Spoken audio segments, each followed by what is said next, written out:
Weapons have existed as long as humankind. For millennia, they have determined the destiny of generations. Weapons bring suffering and death. They show what humans can inflict upon other humans. But they're also intended to keep the peace and pave new ways for technology.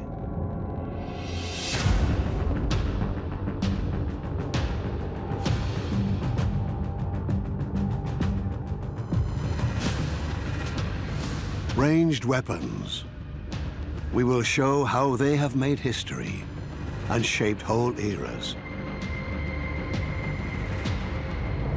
Astonishing experiments will uncover the secret of their deadly efficiency.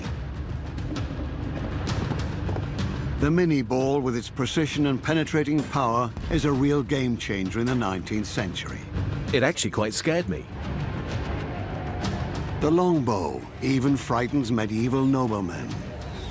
That's a piece of wood that transports arrows incredibly far. And the Roman javelin incapacitates enemies with a simple trick. I mean, if I was holding that, it would have reached the man behind. Our first weapon, the pilum, the Roman javelin. According to ancient sources, it was the decisive weapon for the imperial legions. The history of the pilum dates back to the dawn of mankind. Humans have used spears for hunting for more than 400,000 years. It is the only way for them to kill dangerous large animals like bison, which were an essential part of the Neanderthals' diet.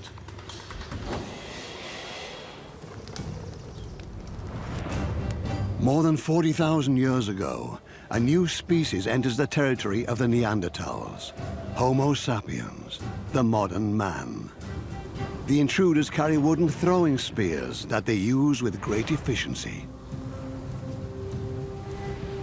About 10,000 years later, the Homo sapiens species has successfully outlived Neanderthals, probably thanks to a better hunting and combat technique.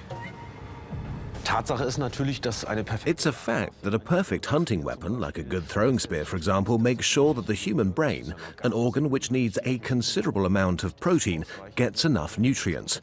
A good hunting weapon is of course conducive to keeping the brain going. A sensational finding in Germany from the 1990s, in Schöningen, Lower Saxony. Archaeologists discover 8 wooden javelins. They estimate they are at least 300,000 years old. About 10,000 years ago, groups of people started waging war against each other, making use of the weapons that had proven successful in hunting. Ancient men developed means of hunting using spears and using throwing weapons and eventually bows. And as soon as they started fighting over territory, they used all of these weapons against other humans. You know, weapons are not designed purely for use against other people. They're designed for use against animals. They're hunting tools, and they then become divergently specialized as military or hunting weapons. Ancient peoples further developed weaponry with great effort. Mike Loades is a weapons historian. He finds spears particularly fascinating. Spears come in all shapes and sizes, heavy ones and very light ones like this. A normal throwing spear carries a decisive risk in battle. If it misses the target, it falls into the hands of the enemy, who can then throw it back at the attacker. From the 6th century BCE on, the rise of the Roman Empire marks the beginning of a new chapter in the history of javelins. The most ingenious, the cleverest, the most designed spear ever made was the Roman pilum. Roman soldiers used their spears in battles for more than 1,000 years.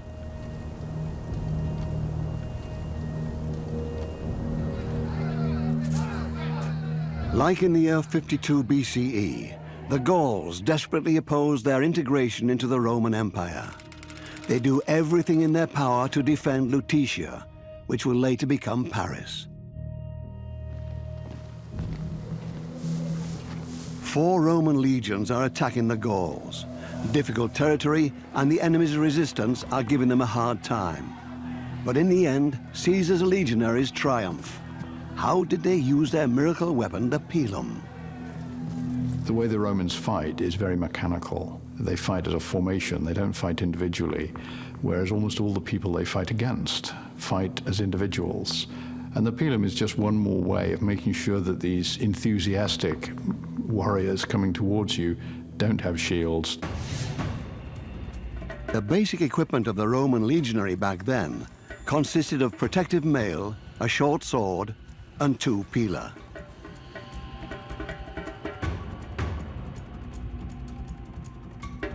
The length of a typical pilum, 2 meters. The weight, about 2 kilograms. The pilum looks strikingly different than other ancient spears.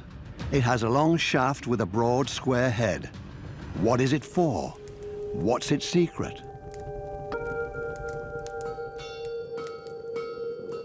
Jens Christiansen is a blacksmith and passionate about historical techniques. He will try and manufacture a pilum the way the Romans did 2,000 years ago. First step, forge the head and the shaft from a blank. That needs to be at 1,000 degrees Celsius for the blacksmith to hammer it into the characteristic form. Yeah, and as you can see, it really something you have to put power into. Hard work. Yeah. I mean, I wasn't counting, but that was several hundred heavy power blows. Yeah. And what, just a third? But now it's just grunt work. Yeah, yeah. We could use the power hammer. Yeah, sure. So let's do finish that. it off with that. But even with a modern power hammer at 250 blows per minute, turning a blank into a pilum head takes several minutes. The elaborate manufacturing of one single pilum shows how highly advanced the techniques of ancient blacksmiths were. The Romans produced weapons on an industrial scale. The industrial complex of the Roman arms industry was phenomenal. The average legion is 4,800, so round figures, 5,000 people in a legion. Roman legionary carried 2 of these over the shoulder, so that's 10,000 to supply a legion. Some battles had 20 legions, 200,000 of these. I mean, what an extraordinary achievement. The Romans have standardized their manufacturing methods. This is how they are able to produce millions of pila throughout the centuries. The iron shaft of the pilum is fixed with 2 bolts on the heavy wooden stick. In the Battle of Lutetia, the pilum gives the Roman troops under Titus Labienus' command a decisive edge.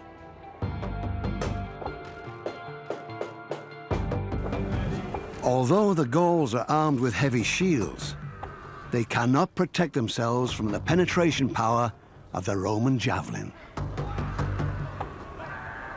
Caesar tells us these front ranks were transfixed by our javelins, by our pila. In just a couple of salvos of pila, Labienus had managed to halt that storm of Gauls coming towards his men. Not only did he stop that charge, but by building a wall of dead and dying in front of his lines, he slowed any further charges, so that main tactic of the Gauls was now thwarted for the rest of the battle. Denmark, a historical village museum.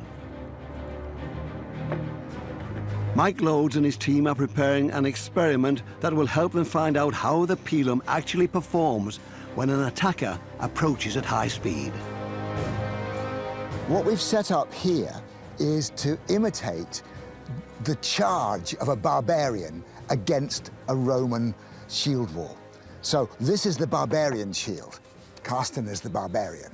So he is going to pull this sled as fast as you can, charging at me, and then see if it will penetrate this very sturdy piece of wood, and I think we got quite a challenge on there. But let's give it a go. According to Caesar's book on the Gallic War, the pilum was able to punch through several of their adversaries' shields. But can this actually be true? Or is Caesar wildly exaggerating?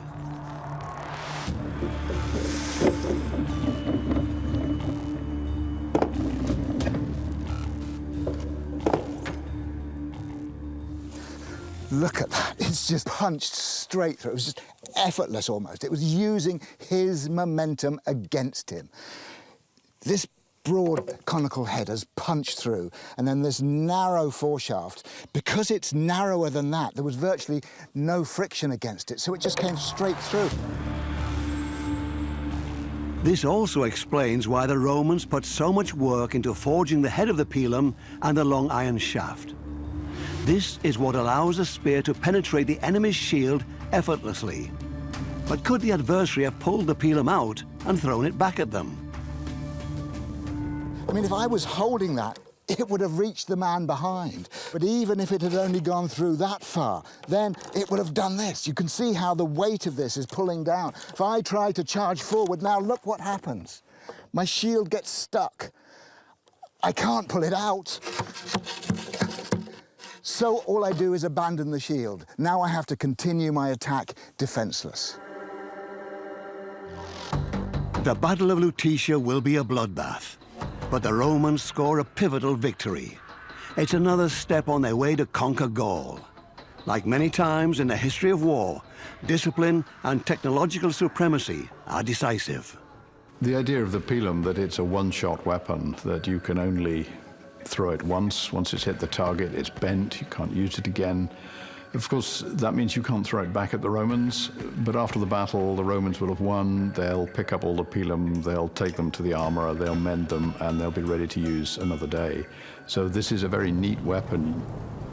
The pilum is much more potent than an ordinary javelin. Effortlessly, it transfixes the shields of the enemies and, at the same time, becomes useless for them. A master stroke by Roman weapon designers.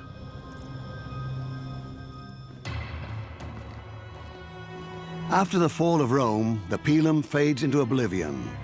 In order to successfully use this ranged weapon, you need a veritable arms industry. No early medieval kingdom has such capacities. Our next ranged weapon, the longbow. In the Middle Ages, it becomes the fear of all knights. What is its secret? And why were the English longbow archers dreaded by so many on the battlefield? 26th of August, 1346, Crécy, a small town near the Norman coast. The forces of England's King Edward III are facing those of his French antagonist, Philip VI. It is the first big battle of the 100 Years' War between England and France. They fight over French mainland territory and the rule of France. England even claims the French throne.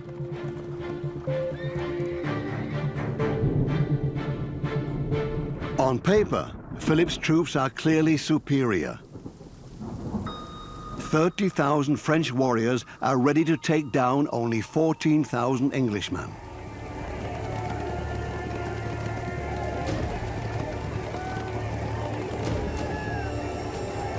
The French, however, have overestimated their chances of an easy victory. Thousands of English arrows rain down on them. Historians estimate that the English shot up to 35,000 arrows a minute.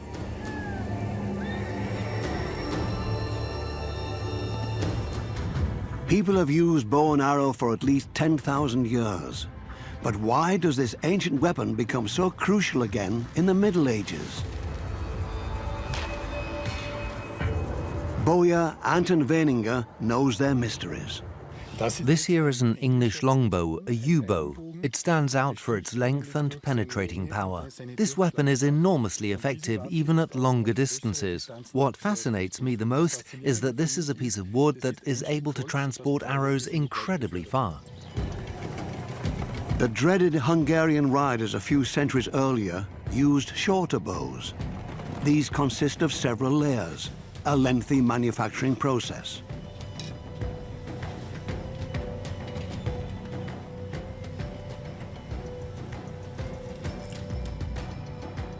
Such composite bows are hardly weather resistant, but they are handy for rapid deployment. However, the penetrating power of Hungarian composite bows is limited. In 955, the attackers lose against the armed forces of German King Otto.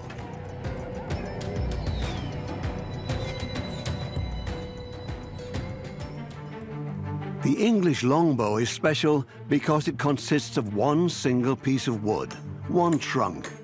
Anton Weininger explores the historical techniques that our ancestors employed to make this weapon. When you look at this yew, you can see the sapwood very well. That's the pale-colored layer. And this is the heartwood. The heart of the yew is very tough and durable, while the sapwood is very flexible and elastic. In yew bows, the belly, the part that faces the archer, is made of core wood, and the sap is used for the front side of the bow. There is a lot of tension when shooting, so this part needs to be bendy. Yew wood grows extremely slowly, which makes it perfect for bowyery. This resistant wood is hard to get nowadays. One trunk costs about 200 euros.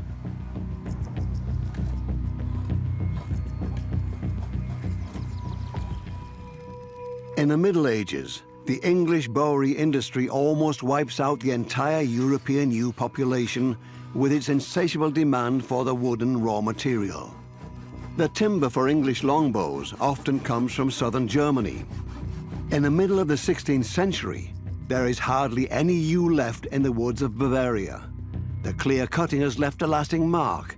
In Germany, yew is an endangered species. Throughout history, men have treated nature quite carelessly when it comes to procuring resources for the production of weapons. Just look at Mitterberg in central Austria. In the Bronze Age, people mined copper ore in this region. The area around some of the mine tailings is still completely dead today. Raw materials have always been essential for manufacturing weapons. The Romans needed 30 tons of iron to equip one single legion for battle. Since antiquity, mining and smelting for the weapons industry have contaminated European rivers. Air pollution even presented a problem in ancient Rome. Hundreds of furnaces produced toxic emissions generated during the smelting of copper, iron, or lead ore. Raw materials that were largely used to produce weapons. You always work with what you've got. If you can pick it up, it's better than having to pay for it. And if you have control, and the King of England, for example, has ownership of everything under the ground. So anything you mine belongs to the King of England. So if you need iron, when it's dug up, the king owns it, and he'll pay you a fee for digging it out rather than paying you to actually own the physical property. So medieval and modern states have found ways of concentrating their resources to maximize their ability to manufacture weapons. Back to the longbow. In his studio in Austria, Weininger is working on the fine-tuning of the bow, which has taken its characteristic round form by now. The grooves at the ends will hold the string that Weininger will manufacture next. The string is a decisive detail for the performance of the longbow. The more robust it is, the further and more precisely the bow will shoot. Traditionally, you used nettles or flax strings, but they don't grow as well as they used to anymore. Back in the Middle Ages, nettles could grow as high as 1.5 meters. For safety reasons, we use a nylon string. This also protects the bow from the vibrations, and we can be sure that the string won't break. Medieval bowstrings made of natural materials easily lose their tension when they get wet and have to be replaced more frequently. The last step of the procedure is the most difficult one. Anton Weniger scrapes off razor-thin layers to influence the draw weight of the bow. The more he scrapes off, the lighter it will be.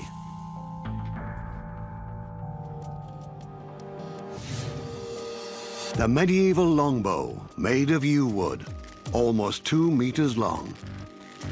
Draw weight, about 140 pounds. Today's competitive target shooters work with 30 to 50 pounds. The continued training with these massive weapons comes at a high price for the English longbow shooters. This archer has a really large and oversized bow, and most of the archers suffered from skeletal lesions.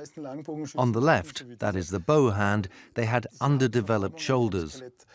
And on the right, where the draw hand is, the shoulder was overdeveloped. This is something archaeologists found in skeletons. You know immediately if someone was an archer or not. On the battlefield, a well-trained medieval archer has one main tactical task: to break through the closed ranks of the enemy with targeted long-range shots. But how well does this work with the historical yew bow? The first shooting test at 50 meters, a normal distance in competitions today. Different factors affect the trajectory of the arrows, the crosswind, and the vibrations when the arrow is shot. You always create tension in a bow by pulling back the string. Energy is stored in it due to this tension. And once I release the string, this potential energy becomes kinetic energy. But the moment I release the string, it starts to vibrate. Just think of it like a guitar string. And this vibration expands to the bow. And if I don't pay close attention and hold on tight to the front part, I will get a little shock and I might miss my target. Weniger is an experienced archer. He has to keep all these factors in mind and intuitively anticipate the trajectory.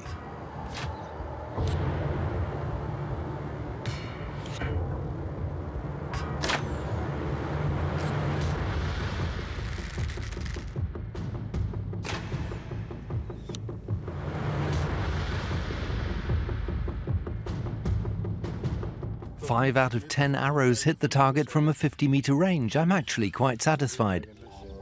Medieval archers were not only known for their precision, but also for their high fire rate. How many arrows a minute are possible? Sticking the arrows in the ground in front of the archer is one technique that facilitates fast shooting. For this experiment, Anton Weniger puts on a gambeson, a historical piece of padded armor that the archers at Cressy wore as well. Ready, steady, go.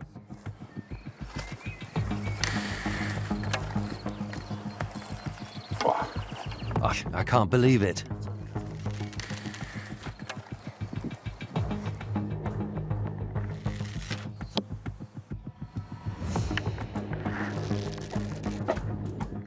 An unusual situation. The medieval armor seems to greatly restrict Weniger's movements. And what was my time?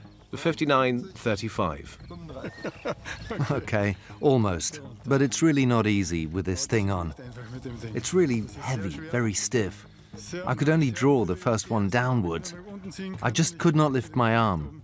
The arrows are all over the place. That's bad, and incredibly hard. Some modern archers train intensely for fast shooting. They can fire an arrow every 1 or 2 seconds.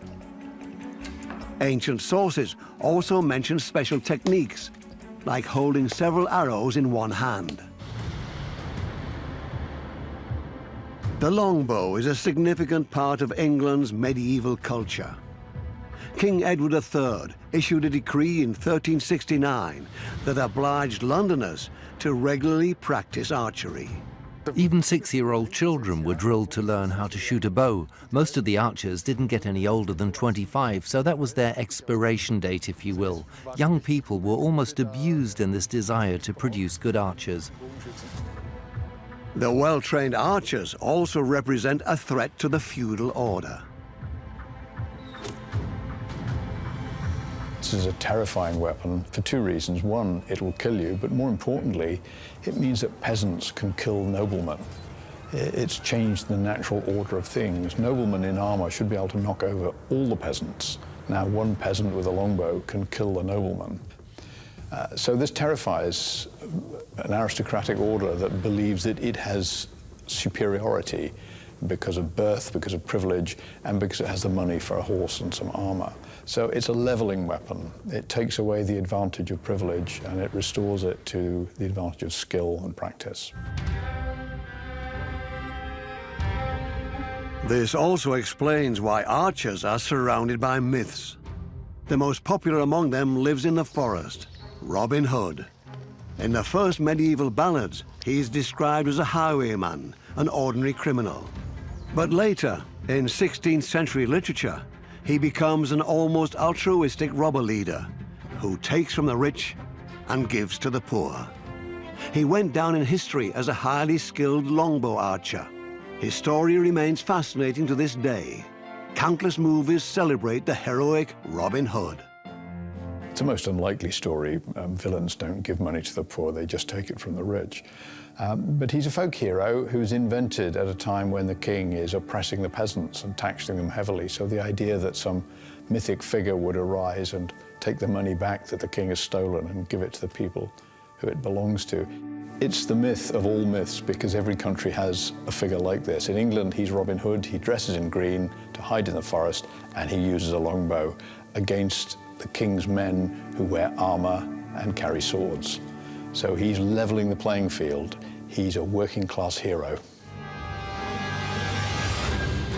English longbow archers pose a threat to noblemen in real life too, with arrow salves shot from far away.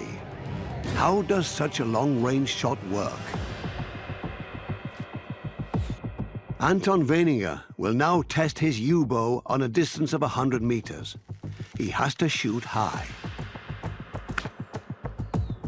I have to aim far above the target up in the forest. That is where my target is now, and this is where I want to get up to.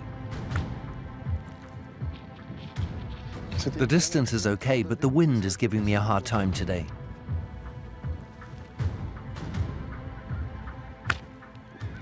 Now I calculated with the wind, the direction should be perfect. At this distance, an archer faces many problems. Weininger needs to inch towards the target. We're not far off. All his arrows fall near the target, where they dig deep into the ground. Such long-range shots in a high curve develop an enormous force and would have penetrated the armor of fast-approaching knights. The English longbows were even stronger than this bow, you know? This one is at 50 pounds. Back in the days, they were at 100 to 120 pounds. Their trajectory is lower. They did not have to aim as high as I just did, and the arrows were heavier. That means there was less drift in the wind.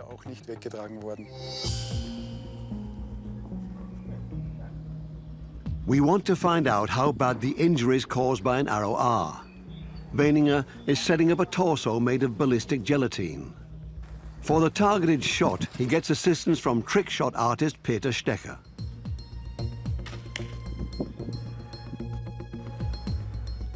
The arrow, shot from a 30-meter distance, enters deep into the ballistic gelatine. The material closely simulates the characteristics of human tissue and shows how fatally longbows could injure a man.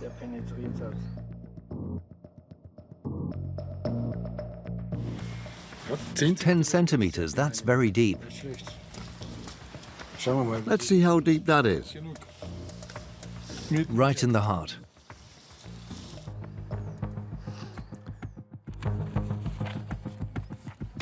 This also explains the outcome of the Battle of Crécy. Several thousands dead in the French ranks, while the English only lost a couple of hundred men. This defeat will weaken the Kingdom of France for decades. Once again, sophisticated technology has given the decisive edge. The longbow is not a precision instrument. It's not designed to hit a single man at long range. It's designed to engage a large body of men, and almost certainly horses as well, moving towards the longbowman. and they will fire volleys of arrows at the great mass of the enemy. So it's about a very large amount of fire. So it's quite modern.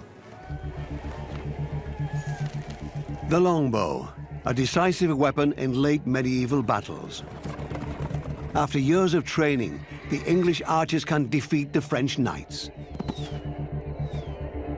Other European rulers would like to have troops with such penetration power, but only the English king invests enough money and time to build an efficient army of archers. But as time goes by, the longbow quickly loses impact. At the end of the Middle Ages, new weapons arise, bringing noise and smoke, and a more efficient form of ranged warfare. Fire weapons fundamentally change military technology around the globe. One of the deadliest inventions of the 19th century, the mini ball. It decides on life and death on the battlefield, and also sparks significant progress in medical care for soldiers. What's so special about this new kind of ammunition?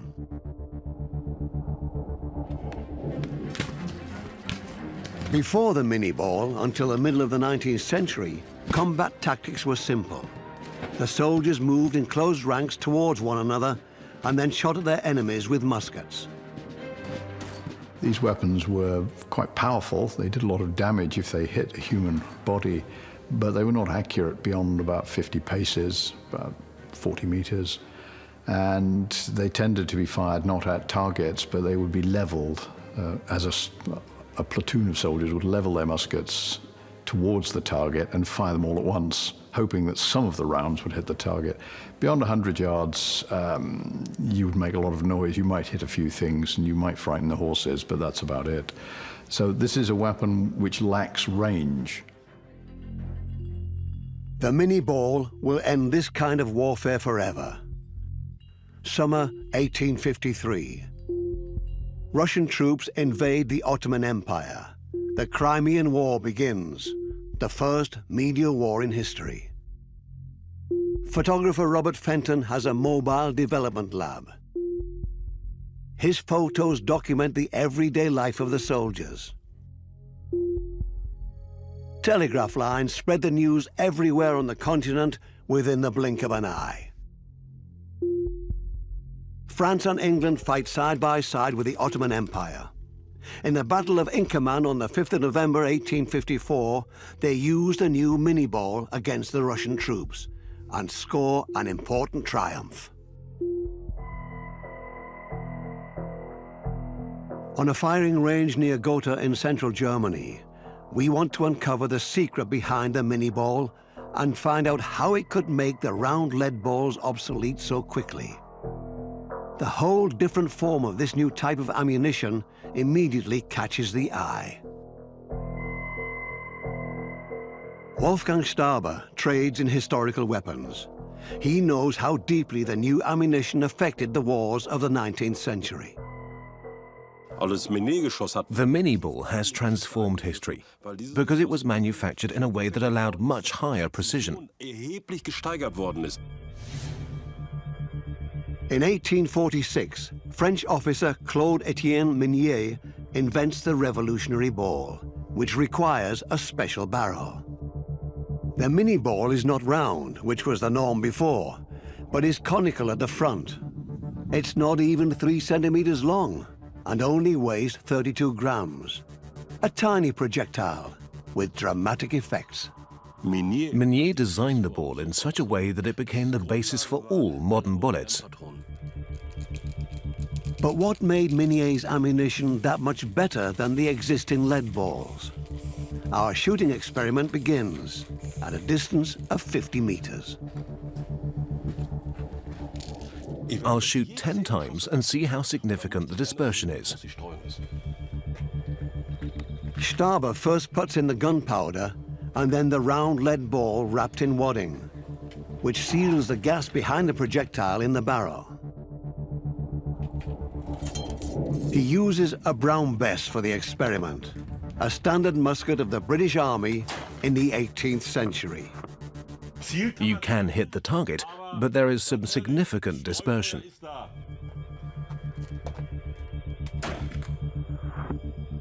The Brown Bess has a flintlock mechanism which creates a spark that ignites the gunpowder, which then in turn ignites the main charge in the barrel. 2 ignitions in a row. But the technology is prone to malfunction. That's typical for flintlock weapons. The ignition often fails. The gunpowder makes everything messy, and the flint, that's here, stops emitting sparks at some point, and you have to replace it. They often malfunction. The firing experiment continues with a new flint and new ignition charge. And the musket causes more problems. I can barely touch it. It's getting hotter and hotter.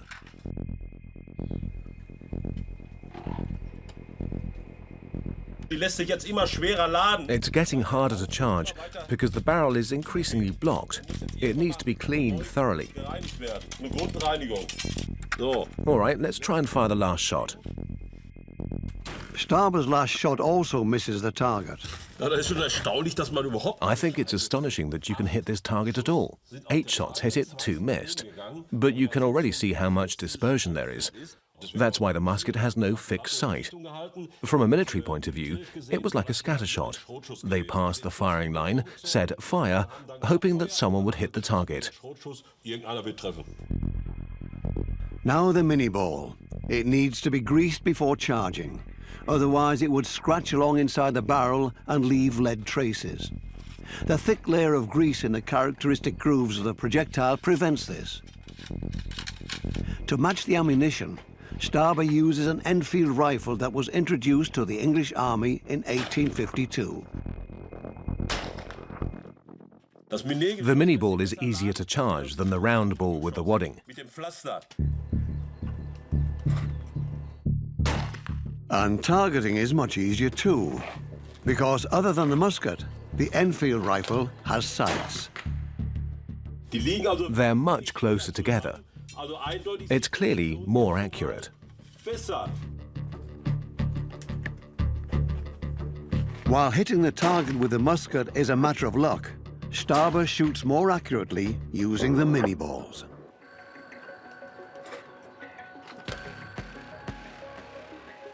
You can clearly see that the mini ball is superior. All these shots would have been deadly. The evaluation shows, using the new projectile, Staber hits the target 7 times out of 10, perfectly or almost perfectly. He can only score 3 hits with a lead ball. The other shots are widely dispersed. The mini ball was designed to hit a target from a distance of several hundred meters. This is only possible in combination with another invention.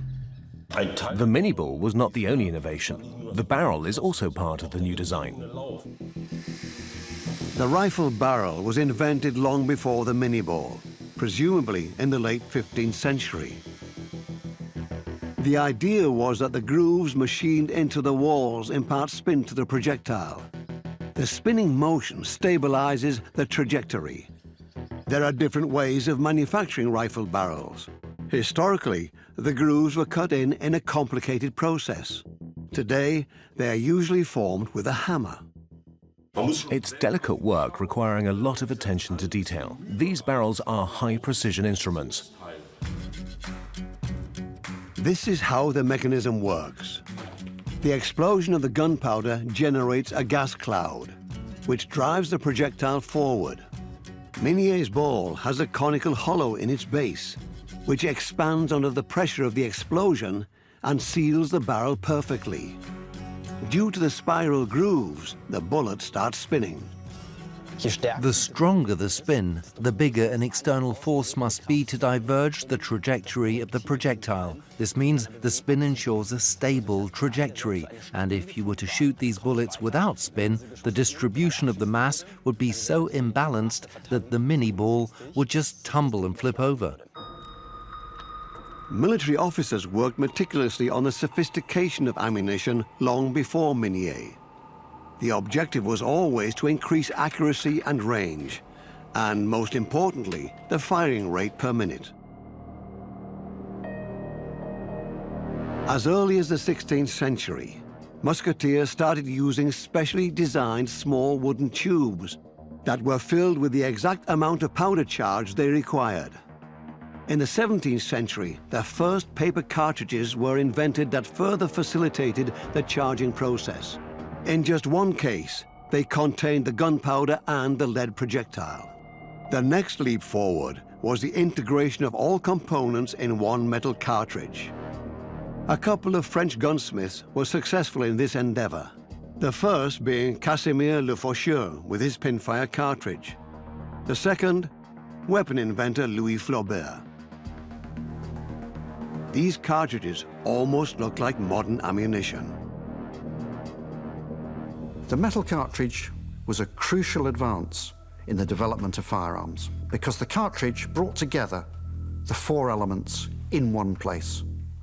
It contained the bullet or projectile, it contained the main charge, which launched the projectile, it contained the cap, which initiated the main charge, and finally, the case itself. 100 years ago, John Moses Browning, an American firearms designer, developed ammunition with a large cartridge and a slim pointed projectile. To this day, the design has barely changed. But the way ammunition is manufactured influences its effect. Some projectiles have such disastrous effects on the human body that they have been internationally outlawed. What I'd like to know now is how powerful this mini ball is, compared to a round ball and the modern NATO cartridge. I'll shoot at this ballistic block. It's a very special gel. It shows me the real impact of a bullet on a human body. Each type of ammunition needs the right rifle. For the lead bullet, Staber uses the old musket. The bullet goes straight through the ballistic block and exits again at the back. For the NATO cartridge, Staber uses a semi-automatic rifle.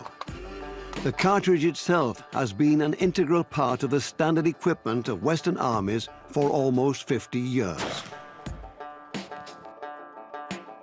Same thing here, a perforating shot.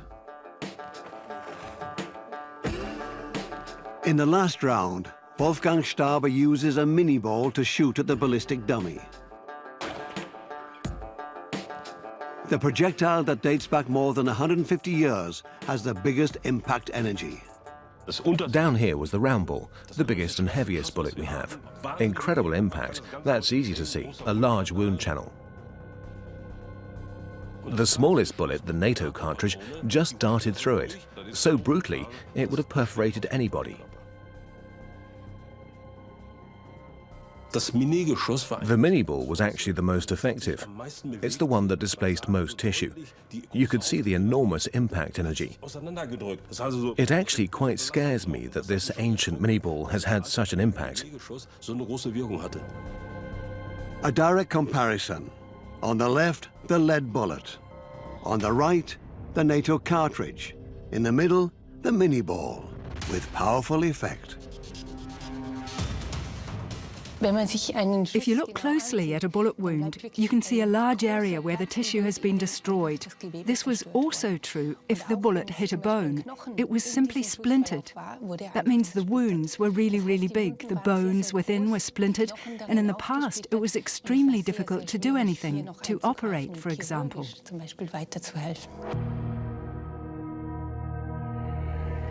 The wounds inflicted by the new bullet have far-reaching consequences.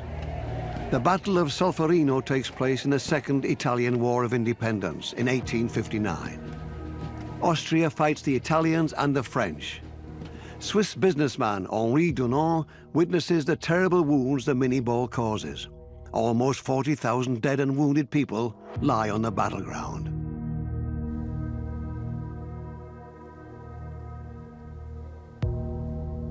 Spontaneously and together with volunteers, Dunant organizes makeshift first aid for the wounded. It's the beginning of a movement that will soon become known as the Red Cross. From 1864 on, a predecessor of the German Red Cross is employed for the first time in the wars of German unification. The 19th century is marked by discussions about how to make wars more human, focusing on helping the wounded and setting up binding rules for warfare. In 1899, the major powers agree on the Hague Convention. Amongst other things, it prohibits the use of weapons that cause unnecessary suffering. A milestone on the way to humanitarian international law. Its impact, however, remains limited. The ultimate answer to the Hague Convention was that everybody broke it in the First World War, some more than others. And they broke it because the alternative was to be defeated.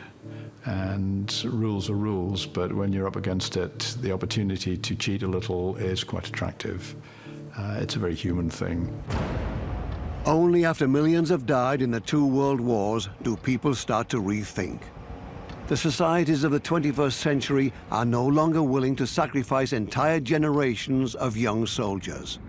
States have become increasingly interested in ranged weapons which minimize the danger for their soldiers.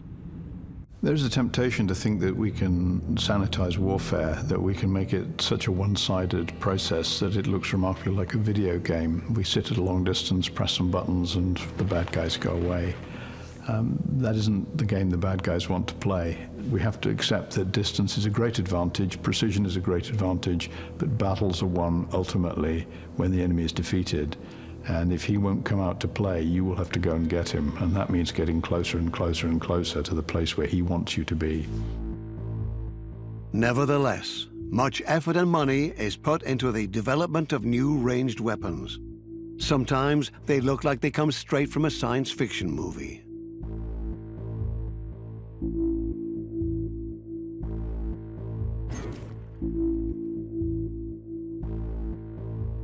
For example, the Railgun. But the US Navy is indeed testing it. The first phase is stationary, but the long-term goal is to operate the weapon from ships or ground vehicles.